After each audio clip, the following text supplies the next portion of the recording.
Thank you very much. We'll discuss that in the wider campaign now with Joe Borelli, co-chair of Donald Trump's New York campaign, and Bernard Whitman, author of 52 Reasons to Vote for Hillary. Very good to see you, gentlemen. Well, you know, from both of you, what's the confidence in the camps? You first, Joe. Well, I feel fairly confident. Look, historically, the Democrats have an advantage in the electoral college system, and there's certainly more states that Donald Trump must win than there are Hillary Clinton. But we see in some of the early indicators, the early voting turnout numbers, that there are a significant greater number of Republicans turning out than there were in 2008 and 2012. So I have a little bit more confidence this morning than I did maybe yesterday, and I'm optimistic. Okay, and Bernard? I'm feeling extremely bullish. I got to admit, over the weekend I was feeling a little bit anxious, but I think Hillary Clinton is ready for an astounding, resounding victory across the United States. I think she's going to actually blow it out in the Electoral College. I suspect that she'll probably get 322 electoral votes. 48% the UK audience, you only need 270. You need 270 electoral votes. I think she'll get 322. I think she is going to win Florida. I think she is going to win Nevada. I think she is going to win Pennsylvania. I think she is going to win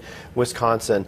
And I don't think she'll actually make it through Ohio, but I think we're seeing huge turnout among Latinos. And I actually think, ironically, the biggest story of the election is going to be the Hispanic vote is going to deliver the margin of victory for Hillary Clinton. And that's what we were hearing from our correspondent Nick Martin there in Arizona. And I want to put that to you, Joe Borelli. I mean, could this turn out to be the worst mistake that Donald Trump ever made in the campaign? The things he's had to say about Hispanics, walls, deportations, it's motivated, it's energized a whole section of American society. You know, the messenger was imperfect, and I think you still have to realize that there is still a fundamental problem with the immigration system in America that a lot of people do want fixed somehow. Hillary Clinton is promising a 100-day amnesty in her first 100 days, and Donald Trump is obviously offering an alternative.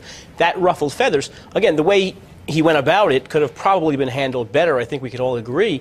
It doesn't take away from the underlying issue, though. But what happened to, I remember George W. Bush in 2000 saying family values don't end at the Rio Grande. The Republican Party has been edging forward with Hispanics, and Donald Trump's undone it all. Right. I mean, it's certainly strategically the party would do better by incorporating more Hispanics, and that's sort of been a policy goal, and that's one of the mistakes of the campaign. The lack of Hispanic support was something the campaign never seemed to be able to tackle, even though they probably tried to. But Bernard, on turnout, there's a danger for Hillary Clinton there, isn't there? I mean, she's not a popular candidate, even amongst Democrats. We saw that in the battles with Bernie Sanders. There may be some who think, okay, I'm not going to vote for Donald Trump, but I'm not going to vote for Hillary either. They sit at home. I got to tell you, there is huge turnout. I'm hearing from people all over the country. The lines are 1, 2, 3 hours long. Turnout, early voting is up immensely. Women are voting in greater numbers than they have before. Hispanics are voting in greater numbers than they have before. And the truth is, Donald Trump, in the postmortem after 2012, said we have to do a better job of reaching out to Hispanics.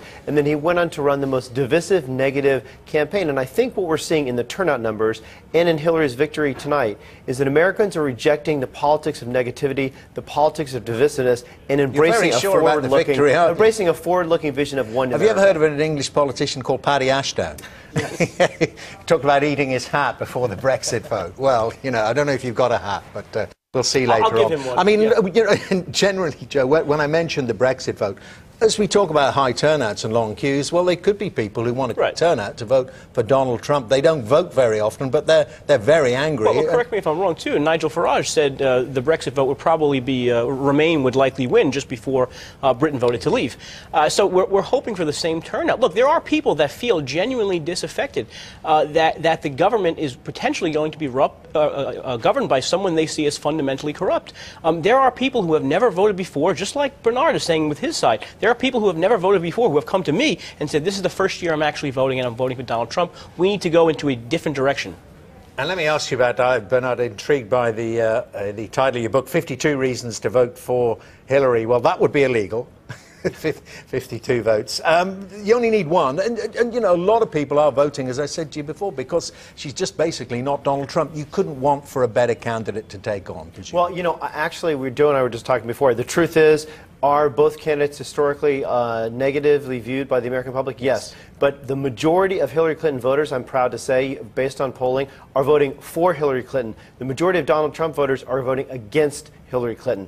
he simply does not have the power and enthusiasm behind him that Hillary does. And I think that what this election is going to show is that the politics of negativity and division ultimately fail when it comes to the politics of unity and moving forward. That's the real key to this election. Do you go along with any of that, Joe, on the basis that the constituency that Donald Trump is talking to, there just aren't enough of them, angry white people who don't have a college education? No, I mean, leave this wonderful scenery behind us and go outside of Manhattan, and you'll see Donald Trump signs on people's lawns throughout the entire country. You see the rallies. They get reported on how big the turnout is for these rallies. So there is enthusiasm. When Barack Obama was putting 20,000 people into stadiums, and when he was getting average donations of $60 from people, they were saying he's leading a movement. And in much the same way, maybe not, it won't result the same result tonight, but in the same way, Donald Trump has started a movement. Well, what about the aftermath? We are coming to a conclusion, whatever it may be, and it's important, isn't it, Bernard, that whichever candidate wins, they reach out to the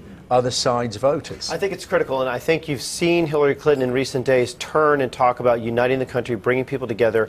And another reason I think that Hillary Clinton, frankly, as the majority of American voters believe, is better suited to be president is she has a 30-year record of bringing people together, of working on both sides of the aisle, of actually being applauded and lauded for being able to bring folks together. She did it as First Lady. She did it as U.S. Senator. She did it as Secretary of State. And I think when you have someone, Donald Trump, who wants to divide people and build walls versus being able to actually unite the country, I think the edge is to Hillary. Nearly out of time. I need to put the same question to you, Joe. But, I mean, however close it is, if Hillary Clinton just shades it, now, is this dangerous territory? Will Donald Trump continue with the campaign? We're already hearing about trying legal action in Nevada and saying, well, you know, he's been saying all along it's rigged. I think he will accept the results because there is no alternative. He can come out and say, I don't accept the results, and America, the Constitution moves on. He becomes president. I think Hillary has a bigger problem, though, because if she wins, her problem is not that people don't think she's capable of running the government. It's they don't trust her. And that's a far more difficult mountain to climb than just their qualifications. Okay. Joe, Bernard, very good to see you. Thank you both very much indeed. Enjoy the evening.